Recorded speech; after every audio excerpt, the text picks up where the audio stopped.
Welcome to the Drupal UX meeting, Okay, go October ahead. 4th, at least in this part of the world, 2016. Small attendance today, and I guess this is the post-DrupalCon blues that people are experiencing. But since we're post-DrupalCon, we can recap some of the topics we discussed in depth in Dublin last week. So what we think we should be doing, we want to do is recap the discussions we had around the idea or initiative for adding sample content to core. And based on that, what we can do with a new theme that could be based off that sample content to be added to core.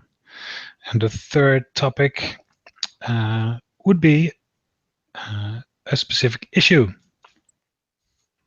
we're looking at, and that Keith and Kevin already discussed a bit, but we can recap that as well.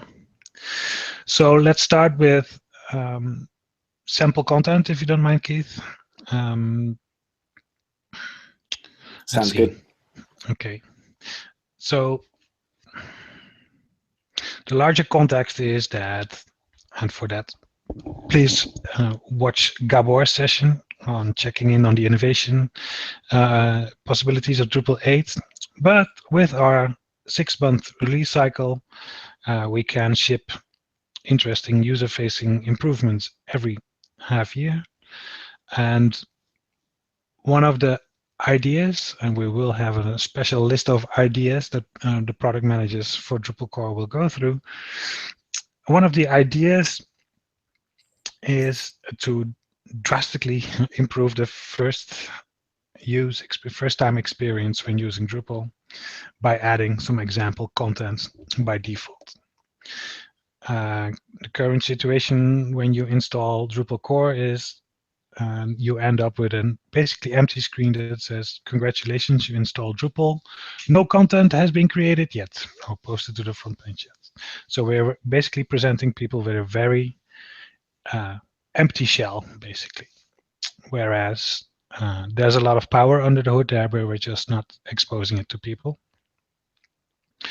Wouldn't it be nice if we if you install Drupal, there would be some sample content, and not necessarily only a sample content, but also a sample content model, basically. So some content types which maybe have some references. Maybe there's a view, a list of content available as well. And no, that idea, we've picked up on that idea a couple of weeks ago, as in let's try and make it happen for 8.3. Kevin, can I ask you to quickly recap the actual meeting we had in Dublin? Sure. So basically, the Dublin meeting, we were all in violent agreement that this was a thing that we needed to do, and that should take the routes possible, and that involved reusing a building on top of existing work. The existing work in this case being user guide, which is already of creating a scenario and a sort of at least a basic scenario for creating Drupal sites, build up so that they would have a framework on which they could build some tasks that the users can walk through and see how things are done. That scenario is a farmer's market, and it has a few content types in it, and relationships, etc., that we can start to build off. It has the model, and it has sketched out the basic site. It does not have the actual example content. Example content would need to be written. So we discussed around the example content, or we got in at least a little bit into the example content and whether it should be instructive or whether it should be fictitious content that is that really more accurately represents a real site. And we talked a little bit about the tone and the style and things like that. And we talked about the fact that we would probably want to use a real writer and not try to write this ourselves, which would be kind of foolish because none of us are writers. Then the action items were several of the participants in the meeting would go and do some certain things. Lee Rollins is going to set up a sandbox site. I'm already researching the content model and looking into people to do the writing part. And then other people are doing other things like, looking at some of the organizing meetings. Gabor's involved in organizing meetings. I can't remember exactly what all of the other agenda tasks are, but we're going to keep a regular meeting going so that we can keep up on what's going on. Yeah, I think one of an important conclusion from the idea of having sample content installed, that sample content would be installed by the installation profile. Thus, yes, we arrived at the conclusion that we probably need an experimental install profile. So basically, like, now you can choose between standard and basic, standard and minimal, which both are basically empty shells. We would have a new additional experimental install profile, which we thought could be a good idea anyway, because that gives us a whole separate playground for maybe even enabling other experimental modules by default, etc. So it would give us a very explicit, this is a demo install profile where we could enable and install the sample content and maybe even additional modules. And it could also be the place where we start showing off our new theme. Yeah. So do you want to? That's a good place to segue into discussion of the theme. Do you want to talk about that, Roy?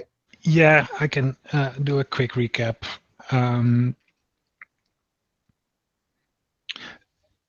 At first, Lowry had a core conversation around this, basically checking, are we even ready to start doing this?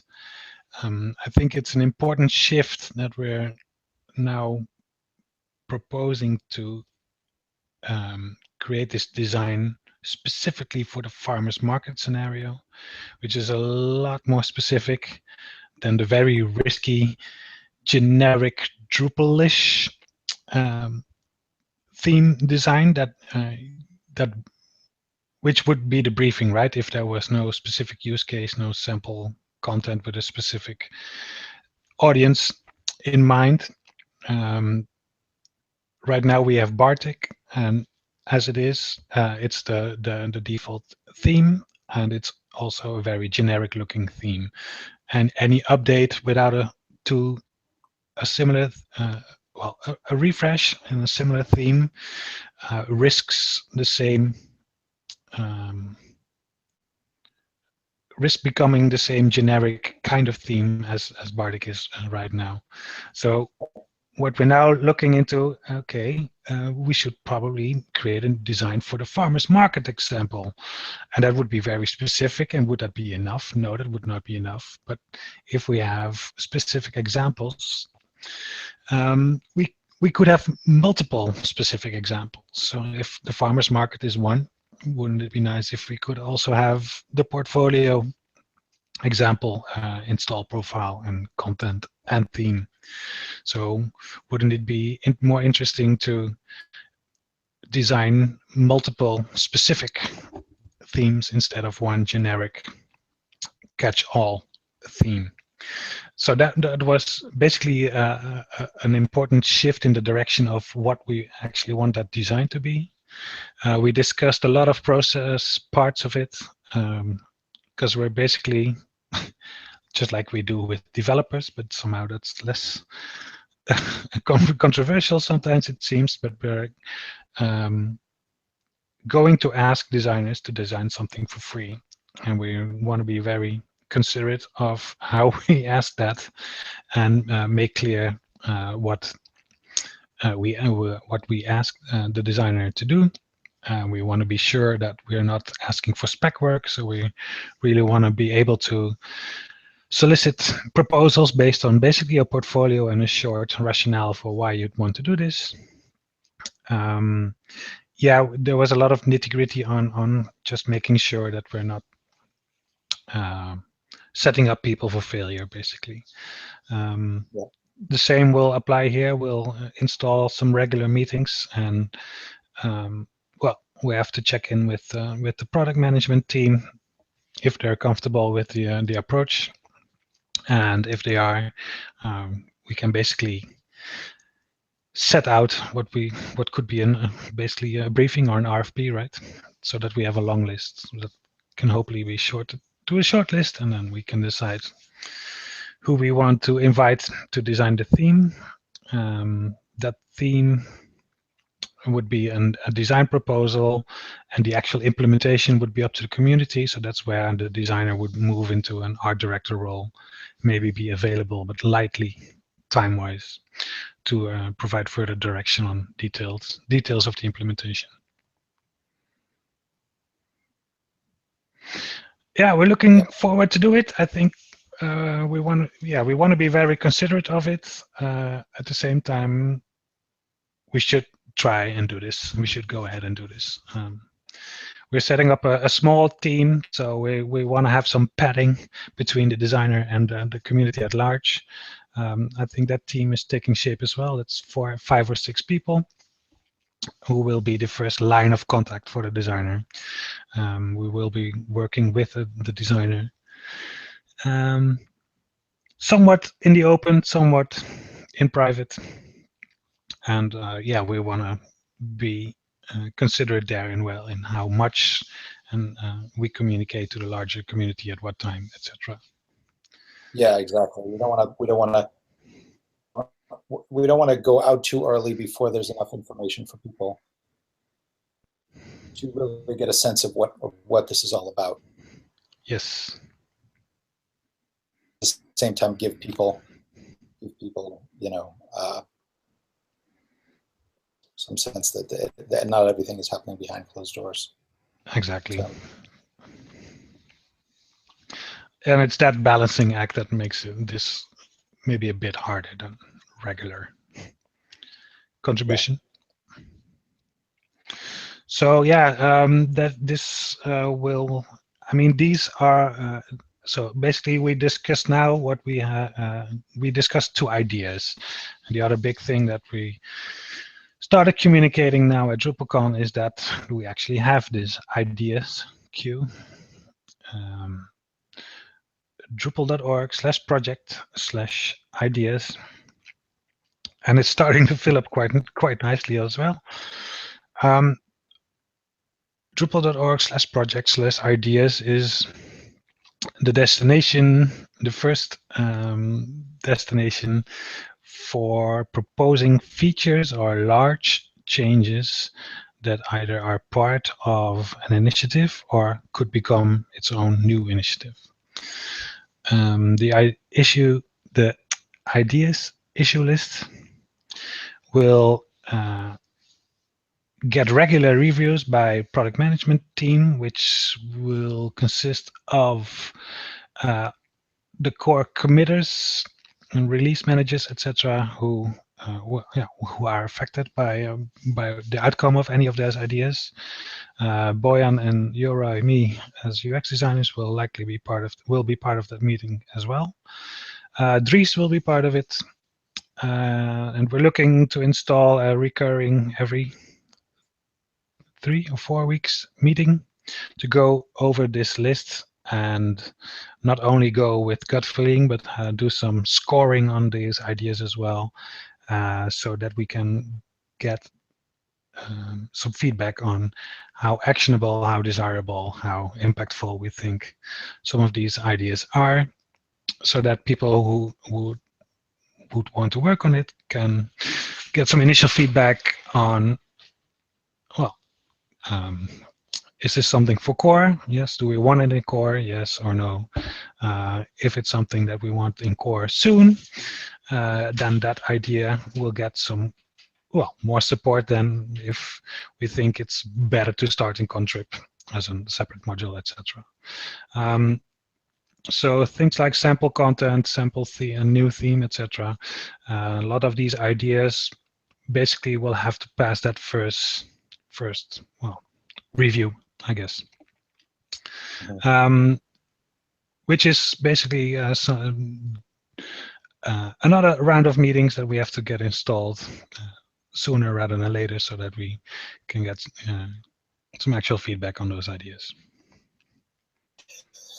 So that's all really exciting. I'm excited about all of that.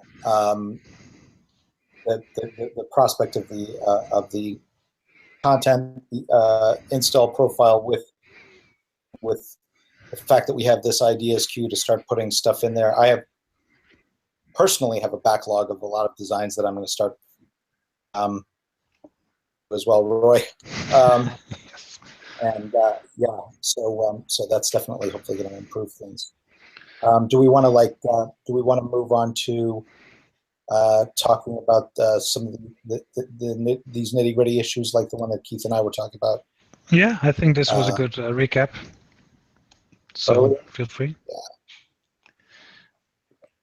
So the issue, let me just pull it up here, is issue 27851, improve usability of views bulk action form in 7 theme. And basically displaying the apply to selected items button in line with the delete with the selector, which chooses what you're doing to the selected items, whether you're deleting them or whatever, and then also placing all of that in a container and sort of having that container because people were making a sort of illicit assumption that the apply had something to do with they were basically they were getting confused with all of the submit buttons on the page and what they were for. Yeah. This makes them more contiguous with the thing to which they're applying. So the patch is progressing pretty nicely. Chime in. Feel free to.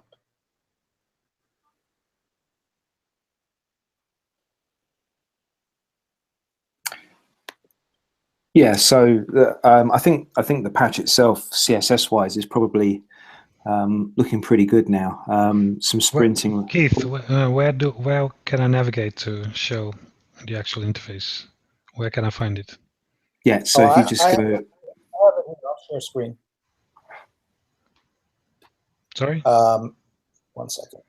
Oh, okay. I was installing as well. Okay, so this is the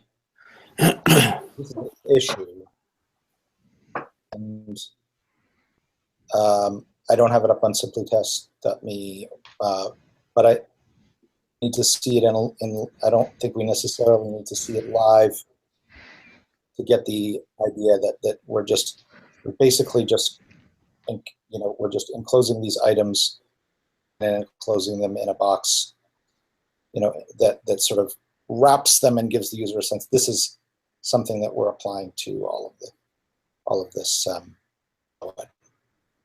Yeah, they're basically now displayed in line. So as the screen narrows, they just flow underneath each other without any problem. So that's all tested, working. It's been for a few rounds of testing, although the CSS did get improved in terms of being pretty condensed over the weekend at the sprints. Yeah, and the only issue we're hitting now is just how we're going to deal with the idea of getting a class applied to do the styling for the selectors for the styling. rather than currently relying on the ID. So the ID has been tested. We've tested it across. If you go and look, if this patch is applied and you just go and look on the people page where a similar bulk operation appears, the styling just works. And the same goes for if you create some custom views with a bulk operation, it just works. It's purely that the selector we're using to do that styling was an ID in my original patch, and Larry's suggestion is to use a class. Unfortunately, hooking into that part of the interface with a hook form auto, which was the suggestion, is looking pretty tricky right now. Can you scroll down to that comment, Kevin? Sure. Because this is like, Larry is very, very knowledgeable about the theming system, and he's probably proposing something that's not saying that the CSS is brittle, but he's probably a bit worried about that. Right, here it is. Right, okay. It's Could very we short. do something else that an ID to theme this? Yeah, it's just generally in theming, it's a good practice, coding in CSS, it's good practice not to use IDs. Yeah. So my suggestion was that rather than using the ID, use the Drupal data attribute that is added to the bulk operations, which is, I believe, edit-operations. And you can actually add data, you can actually use data attributes with CSS3 to, to theme, to create a selector to theme, apply CSS to those things. So that's a kind of a middle ground in between using a hook form alter to create a new class and relying on the ID that's already there of edit-header. One other thing, it just occurred to me just now, also is class. One of the things is that all the buttons are the same size here, and there is certainly a hierarchical relationship between and applying these actions, and then the main submit button on the page, which is, which is different. These are of less importance. The main submit of the page, and the size of these buttons, I don't think needs to be this big. And we already, in fact, do have a class dot button dash dash.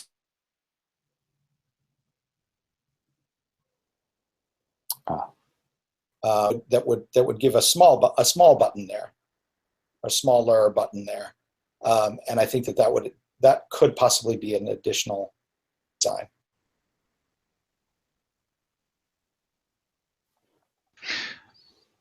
So I'm hearing that Kevin will post a comment to the issue with some suggestions on how to move forward.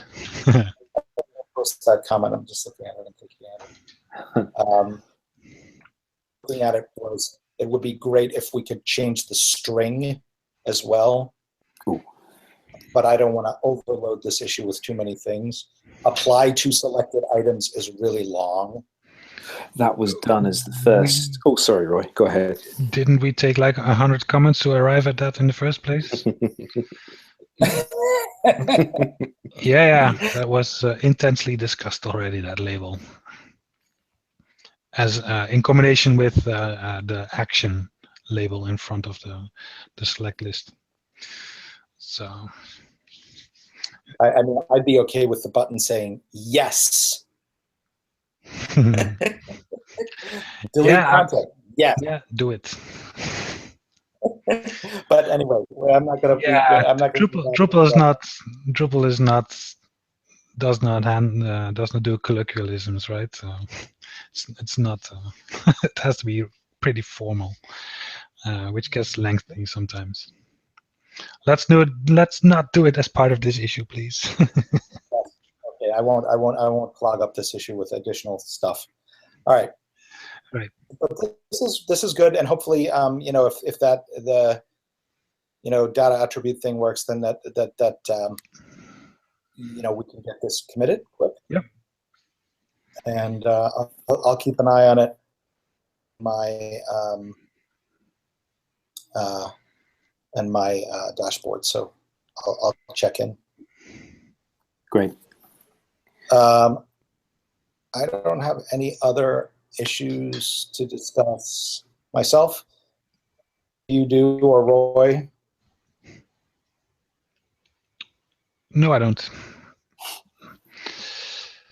So let's thank everybody for their attention and see them next time. Thank you. All right. Bye all. Thank you. Hey. Good work.